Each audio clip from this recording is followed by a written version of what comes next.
I'm Father Pullman. And I'm Father Schumacher. And this is A Closer Look.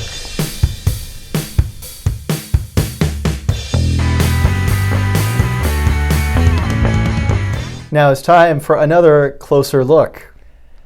We've got a question that has prompted this one, so I'll just read that to you. Look at this high tech. Why should I remain Roman Catholic and not enter an Eastern rite? Looking in the media or going to the church on the corner, our faith and tradition is being made into an empty mockery. In addition, I'm expected to wait until my children are teens to confirm them? It seems intentionally as if the desire is to lose them. Many teens are rolling their eyes and rebelling at that point. And with some of the liturgies I've witnessed, I don't blame them.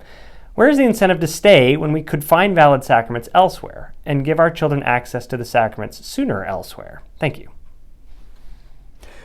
Well, I think it's a very good question. Perhaps just before maybe giving a good answer, just to acknowledge those are, I think, legitimate observations. There's a certain recognition. Archbishop Aquila of the Archdiocese of Denver, Colorado, for instance, he actually moved the age for confirmation in his archdiocese back to the traditional earlier age. Yeah, that's worth mentioning that the traditional order of the sacraments of initiation is baptism, obviously, as soon as the baby is born, basically. It should be within a couple weeks. The confirmation was given in the ancient church at the same time. Babies baptized and then confirmed. However, it was always the bishop who confirmed, and as the church got bigger, it was harder for the bishop to do all the confirmations. So in the East, they started doing confirmations by priests. The bishop would just give his priests all permission to confirm in his name with the chrism that he consecrates. In the West, they decided that it was better to keep the symbolism, the good symbolism of the bishop being the one who confirms, but that meant that they had to delay until the bishop could come around, so they basically delayed until the time of the first confession. That seemed a reasonable time to do it. And then concluded with Holy Eucharist given at about that same time. As time went on, Holy Eucharist came to be regarded as, because it is the holiest of holy sacraments, you need to be really prepared to receive Holy Communion. So a lot of kids wouldn't receive Holy Communion until they were about 13 or 14 years old. It was Pius X, following the line of reasoning of other theologians and saints of the modern period, who were pointing out that we really shouldn't be delaying Holy Communion for so long. If a kid is ready, he should receive Holy Communion. And of course, there's going to be greater understanding that comes along. So he urged bishops around the world to start administering first Holy Communion to kids about the same time, at the age of 7, right? First confession. The problem was that a lot of bishops kind of understood that to mean, okay, we're going to switch First Communion and confirmation.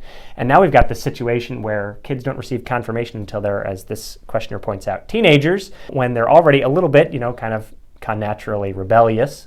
And it's viewed as a kind of Catholic graduation when it really shouldn't be. It's a sacrament of initiation. This is the start of your life as a Catholic, not the end of it, right? Right. So it's reasonable to have this conversation about wanting to have your children confirmed earlier. And as Father pointed out, there are some dioceses that are trying to move confirmation earlier. I know of a couple others around the country. So this could be something that is worked out.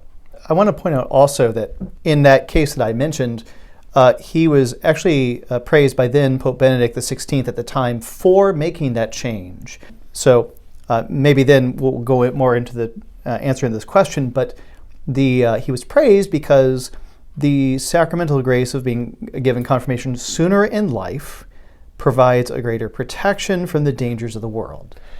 Right, because your kids really shouldn't be becoming bored with the Catholic faith, right? If they are, there's something off. Yeah. I think it's worthwhile to point out there is something off in a lot of our churches.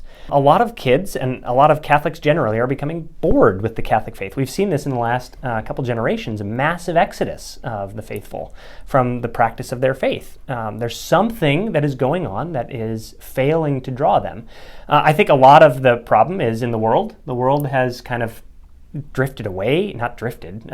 away from Christian faith, from believing in the fact of truth itself, which is making it harder to be a Christian in the modern world. But also, we have kind of dumbed down our practice of the faith, thinking that maybe that would keep people in fact, it's had the disastrous opposite effect. So I think we need to treat people seriously, treat people like the Catholic faith is a serious proposition. It's a good thing. It doesn't need to be, kind of all sober and, buttoned up all the time. There's times for that, but there's also great joy that comes with the faith. Right. And it's interesting and exciting and engaging. It has occupied the greatest minds and the greatest saints of 2,000 years. Yeah. So it shouldn't be something boring. If it is, something's wrong and we should fix that. But this gets to the heart of the question. The question was about kind of why not become an Eastern Christian? I want to make a little distinction for some people who may not know, because most of us are Latin Christians. We are Christians in the Western part of the church, historically. Our tradition is the Latin tradition, but there are lots of other traditions, right? There's the Coptic tradition, there's the Byzantine tradition, there's the Chaldean tradition, right? Syriac, there's lots of these other traditions out there that are all Catholic. That are all Catholic, yes. However, a lot of those Eastern traditions, the churches of those Eastern traditions, became separated from the Pope of Rome. And that is what's called the Great Schism, right? The separation, right? Why is that a problem? Why is that important? It's important because, if you go back to your Baltimore Catechism, right, the question comes, who is the invisible head of the church? Jesus Christ. Jesus Christ is the invisible head of the church. Who is the visible head of the church? The Pope of Rome is the vicar of Christ on earth and the visible head of the church, right? The Holy Father, the Pope, is the one that Christ instituted to be his representative on earth, to be head of the College of Bishops, right? All of the bishops are head of their local church, which is called a diocese. All the faithful are bound in their diocese with the bishop, right? Priests, deacons, the faithful, right? All bound in that source of unity, which is the bishop. And the bishops are all supposed to be in union with the Pope, who's the head of the College of Bishops. He himself is a bishop. He's the bishop of the church, the diocese that St. Peter founded in Rome. And because of that, because he's the successor of St. Peter, whom Jesus said, you will have the keys of the kingdom of heaven. He did not say that to the other apostles. He gave the other apostles apostolic authority, but he did not give them that kind of headship that he gave to Peter. Okay, so that means that as long as we're united with Peter, everything's fine, right? But what does that mean? Well, that means that we have to be in union with the visible church that is noted by its union with Peter. To be separated from the Church of Rome is something that St. Paul said would lead you to not enter heaven, right? He said schismatics can't enter the kingdom of heaven. This is very dangerous, right? Now, all of those separated Christians might not be personally at fault for any of that. So I'm not saying that no one from the Eastern churches can go to heaven, right? But schism is a very serious offense, right? It is one of the gravest of sins that can be committed. Now, why would someone be maybe kind of tempted to schism or to doubt or to maybe think, can I go somewhere else? Well, I think there's a distinction that is very often failing to be made today. So we talk about heresy sometimes as if it's a thing of the past, but if you look at the concern of the church fathers and the great saints of the church, heresy is something that we must always be on guard for.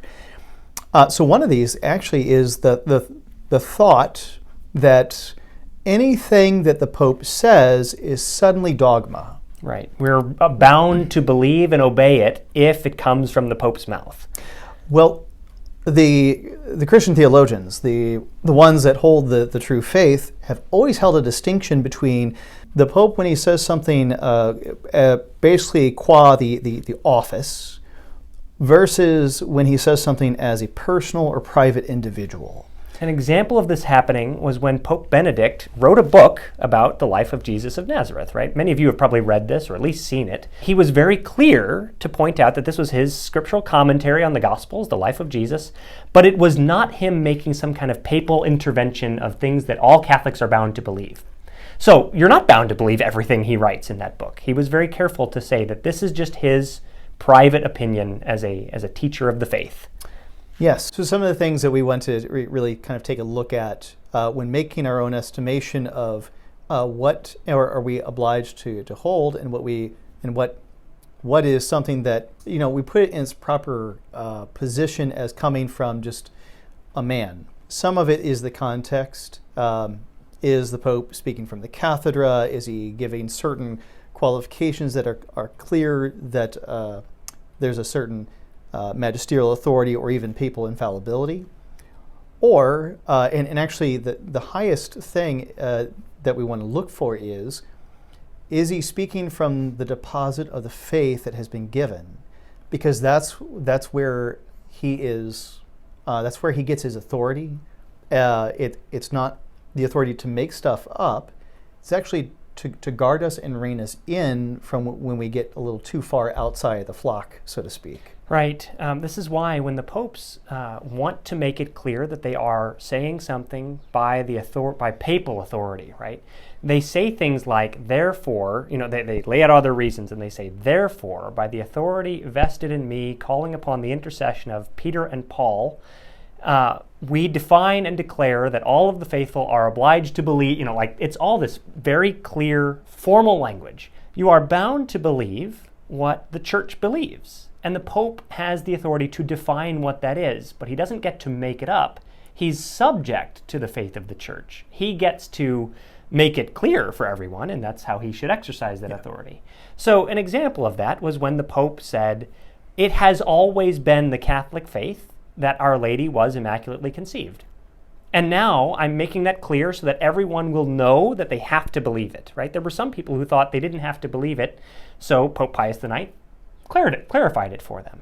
That solved the problem. He didn't make up a new element of the Catholic faith. It had always been there, right? But he was making it clear for people who didn't realize that had always been the Catholic faith. And the Pope does that from time to time, although it's not very frequent. So if there are things that the Pope or bishops or whoever say that seems to be troubling, just remember that we are bound to believe the Catholic faith.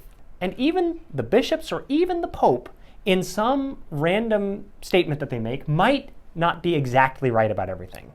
You are bound to believe what the church teaches, which is not necessarily every little thing that the Pope is reported to have said.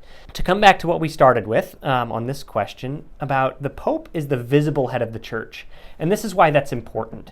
You are required to be a member of the Church of Jesus Christ in order to be saved. He says, no one comes to the Father except by me. You are the branches, I'm the vine. If you're cut off from me, you can't do anything, right?